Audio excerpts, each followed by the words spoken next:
Assalamualaikum warahmatullahi wabarakatuh. Waalaikumsalam warahmatullahi wabarakatuh. Alhamdulillahirabbil alamin wal aqibatul muttaqin wa la udwana illa 'alal zalimin. Asyhadu an la ilaha illallah al-malikul haqqul mubin wa asyhadu anna Muhammadar Rasulullah shadiqul wa'dil amin. Amma ba'd.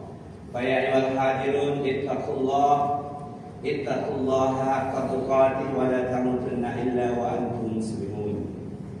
Jamaah rahimakumullah, alhamdulillah, bersyukur kita kepada Allah Subhanahu wa taala. Allah telah memudahkan kita untuk dapat beribadah kepadanya. Semoga ibadah salat maghrib kita, salat sunnah, zikir dan doa kita diterima dengan penerimaan terbaik di sisi Allah Subhanahu wa taala. Amin. Amin. Kemudian salawat dan salam semoga senantiasa Allah limpahkan kepada teladan terbaik kita Nabi Muhammad Sallallahu alaihi wasallam. Tentu kepada keluarganya, sahabatnya dan pengikutnya dari awal hingga akhir zaman. Allahumma amin. Jamaah rahimakumullah, doa yang kemarin sudah hafal? Sudah? Oh, udah kemana fotokopi ini? Ya, oke, ikuti saya. Allahumma hdini li ahsanil akhlaq la yahdi li ahsaniha illa anta wasrif anni sayyi'aha la yasrifu anni sayyi'aha illa anta. Masyaallah, apa nanti di rumah minta lagi mana fotokopinya. Ya Allah, tunjukkanlah kepadaku akhlak yang mulia. Tidak ada yang bisa menunjukkan kecuali Engkau. Dan jauhkanlah aku dari akhlak yang buruk. Tidak ada yang bisa menjauhkan kecuali Engkau. Poin pertama, pertemuan perdana dulu kita telah membahas keutamaan berakhlak mulia. Pertemuan kedua, jangan berbuat zalim. Malam ini kita akan mengkaji tentang sebuah perilaku buruk untuk evaluasi diri kita semua, dan kita menyadari, kita paham dan kita tahu sebagian dari hadis-hadisnya tentang supaya menghindari dari akhlak buruk ini. Tapi terkadang kita merasa kalah dengan akhlak buruk ini karena mungkin kita tidak sungguh-sungguh atau mungkin karena lingkungan kita yang terbiasa. Jamaah rahimakumullah, tema kita adalah jangan marah. Marah adalah akhlak yang buruk, jamaah. Dan setiap kita ngaji selalu saya ingatkan, ini untuk perbaikan diri, bukan untuk menilai orang lain. Jangan marah. Kita paham semua, la taghdab wa lakal jannah, kata Nabi. Jangan marah bagimu surga. Kita paham hadis itu, kita sering dengar. Tapi terkadang kita nggak mampu mengamalkannya. Dikit aja marah. Di tempong orang naik motor sudah lain. Istri nanya dikit kita sudah ada emosi. Anak lambat kita udah marah. Antri diserobot orang kita udah ngomong. Hal sepele pun bisa mendatangkan kemarahan.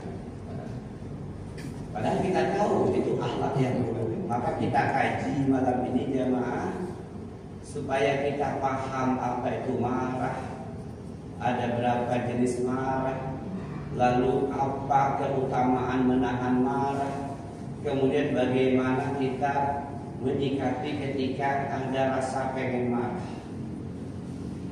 Ngaji kita ini ya kalau kata kawas-kawas ilmiah Ustaz, jelas urutan, sehingga pulang itu kalau didengarkan, dilihat, disesama, diperhatikan, kemudian dihayati, direnungkan, lambat laun dia akan memberikan makna dalam hati dan jiwa kita. Ada perubahan istilah gampangnya. Dulunya pemarah, sekarang nggak lagi, itu luar biasa. Nah, jamaah rahimakumullah, kita mulai dari hadis riwayat Al-Bukhari, hadis sahih nomor 6116. An Abi radhiyallahu an anna rajula qala li Nabi sallallahu alaihi wasallam ausini. Dari sahabat Nabi Abu radhiyallahu an, dia berkata, seorang laki-laki mendatangi Rasulullah sallallahu alaihi wasallam lalu berkata, ausini, ya Rasulullah, beri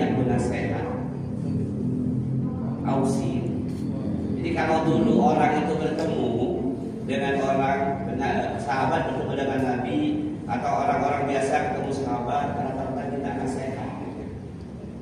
Ausi ini beri aku nasihat. Kalau sekarang diarah ya. Karena semua orang hampir merasa pintar semua, nggak mau minta nasihat. Yang datang malah minta pinjam duit ya. Jadi kalau dulu kan begitu, ausi ini berikan nasihat Rasulullah. Kata Nabi, qala la taghdab, jangan kamu marah. Kemudian orang ini penasaran, waradda miraran, terus bertanya, ya Rasulullah, ausini, beri aku nasihat Rasulullah. Kata Nabi, la taghdab, jangan kamu marah. Terus orang ini jawaban Nabi sama, la taghdab, jangan kamu marah.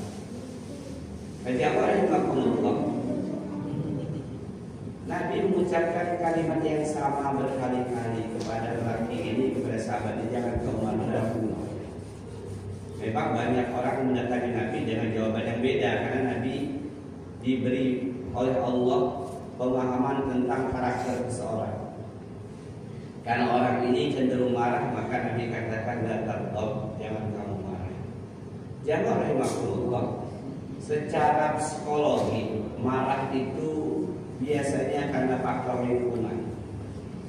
Rumah tangga yang ayah ibunya selalu menggunakan marah untuk menyelesaikan sesuatu, itu akan berlanjut pada anaknya, pada cucunya, pada cicit.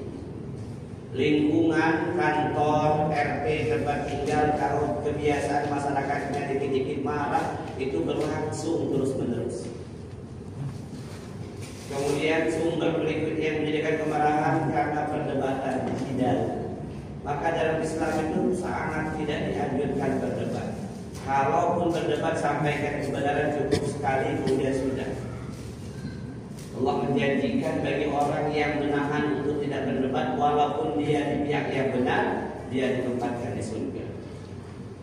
Hari ini jidal, debat memang dibikin panggung, ditonton banyak orang. Kemudian jamaah rahimakumullah, menyebab kemarahan karena senda gurau berlebihan. Kita orang Melayu ini kadang senda gurau berlebihan, tak tahu kawan itu lagi banyak masalah, nggak tahu kawan itu lagi sakit, nggak tahu kawan itu lagi gimana, goncang jiwanya kita candain berlebihan, ujungnya marah. Kemudian berikutnya, marah juga bisa disebabkan karena penyakit dengki di hati seorang manusia. Lalu ada juga sumber kemarahan itu karena kesombongan. Dan yang berikutnya karena bakhil, pelit. Ketika jatuh mangkok cantiknya di rumah, maknya ngamuk berjam-jam. Ketika motor ayahnya dipakai anaknya, kecelakaan, rusak, ngamuknya berhari-hari. Kenapa? Sebenarnya lebih kepada bakhil. Dia takut mengeluarkan uang untuk dandan motornya. Jadi banyak sumber-sumber, faktor-faktor latar belakang orang marah. Kemudian jamaah rahimakumullah, secara umum marah itu terbagi dua. Yang pertama, marah yang terpuji, marah yang diperbolehkan. Kok bisa marah diperbolehkan? Bisa. Ini kalau menyangkut kehormatan agama. Jadi Nabi kita Muhammad SAW itu kalau urusan dunia nggak pernah marah. Ya sudahlah, maafkan, sudahlah, nggak apa-apa. Tapi kalau sudah menyangkut kehormatan agama, wa ma antaqama Rasulullah sallallahu alaihi wasallam li nafsihi illa an tunhtahaka hurmatullah wa yantakima lillahi biha. Tidaklah beliau membalas karena dirinya kecuali kehormatan Allah Subhanahu wa taala dilanggar, maka beliau marah. Kalau hanya untuk urusan dunia, Nabi nggak pernah marah. Ya udahlah, nggak apa-apa, sudah cukuplah, maafkan, selesai. Jadi ini marah yang diperbolehkan kalau menyangkut kehormatan agama. Contoh, anak kita nggak sholat, wajib kita marah. Tapi tentu marah yang terkendali. Hari ini sebagian tidak. Anak nggak sholat, tenang saja. Tapi anak bangun pagi telat, marah, takut anaknya terlambat ke sekolah. Jadi mereka berpikirnya hanya dunia saja. Kalau anaknya nggak ranking 1, nggak juara, nggak naik kelas, ngamuk. Tapi anaknya nggak bisa baca Quran, tenang saja. Cobalah saksikan hari berapa gelintir anak muda yang sholat. Saya sudah 30 tahun lebih jadi guru, baik level SMP, SMA, SMK. Kalau pagi itu saya tanya, coba anak-anak Abi yang sholat subuh tadi pagi angkat tangan. Enggak lebih dari 4 orang rata-rata. 4 orang dari 36 murid. Yang ada yang gak sholat. Gak marah, ayahmu gak marah. Ayah juga gak sholat. Wow, cocok banget. Kayak muda soleh. Anak gadis Abi, kenapa kamu gak sholat? Kamu kan gak datang pulang juga. Mak, kamu gak membangunkan. Mak juga gak sembahyang. Nah. Jadi kita jamaah rahimakumullah, marah itu terkadang hanya karena urusan dunia, tapi urusan akhirat, urusan agama kita nggak marah ketika anak kita maaf, nggak menggunakan hijab, nggak berjilbab. Anak gadis kita yang sudah balik kemana-mana, kita nggak tegur, nggak kita marahin. Nanti kita jatuh ke dalam dayus, la yadkhulul jannah dayus, nggak masuk surga orang dayus. Siapa Rasulullah? Bapak-bapak yang kemungkaran terjadi di rumah tangganya, dia tidak peduli. Istrinya nggak berjilbab, dia tenang-tenang saja, nggak marah. Alhamdulillah. Jadi itu jenis marah pertama. Tentu marah yang terkendali, marahnya karena Allah. Yang kedua, marah yang tercela, dan inilah yang paling banyak. Marah karena hal-hal yang berkaitan dengan dunia. Marah kalau tukangnya telat, marah kalau gelasnya pecah, marah kalau ada peralatan di rumah itu rusak, marah karena anak buah salah sedikit, gampang marah. Alhamdulillah. Padahal Rasulullah jelas tadi tidak pernah marah kalau yang namanya urusan dunia. Rasulullah teladan kita. Dan jangan pernah kita mengatakan itu kan Nabi, Ustaz. Nah inilah yang membuat kita nggak pernah berubah itu. Kita mengaku umat Nabi, menjadikan Nabi sebagai teladan kita, dan kita telah mengucapkan syahadat Rasul wa asyhadu anna Muhammadar Rasulullah. Aku bersumpah, aku bersaksi Muhammad utusan Allah, dan Muhammad itu adalah teladan bagiku. Tapi seringkali orang ketika dijelaskan tentang akhlak Nabi, itu kan Nabi. Orang-orang yang keyakinan berucap seperti itu memang tidak ada keinginan besar untuk mencontoh Rasulullah SAW. Hanya fokus dalam urusan ibadah, udah bagus. Tapi akhlak itu sesuatu yang luar biasa, udah kita bahas. Kata Nabi, innama bu'istu liutammima makarimal akhlak. Sesungguhnya aku diutus ke muka bumi dalam rangka menyempurnakan kebaikan akhlak. Ada hadis 3 yang semakna dengan itu. Dan kita bahas pada pertemuan perdana. Nah, jamaah rahimakumullah. Jadi marah yang tercela itu marah yang berkaitan dengan urusan dunia.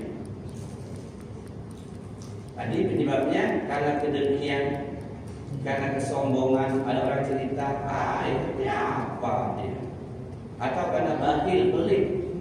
Barangnya rusak langsung mau.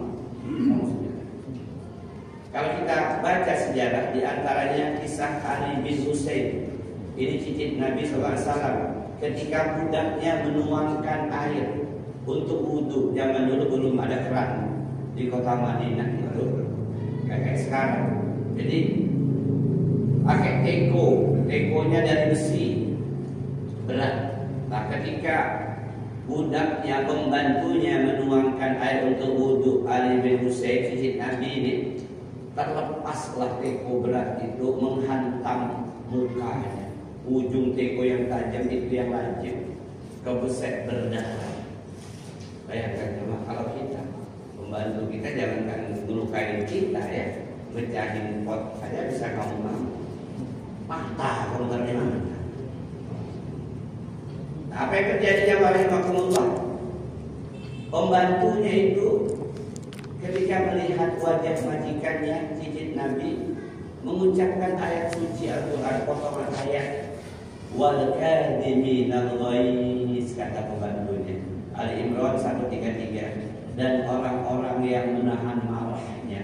Padahal menurut logika wajar dia marah. Ketimpa ceret keko untuk duduk. Tapi pembantu itu mengatakan wal kadhiminal ghaiz, orang-orang yang menahan amarahnya. Kemudian apa jawaban Ali bin Husain cicit Nabi? Menyambung ayat tadi, wa afina 'anin nas, dan orang-orang yang memaafkan kesalahan orang lain. Kemudian jamaah rahimakumullah ditutup langsung kayak orang berbalas pantun.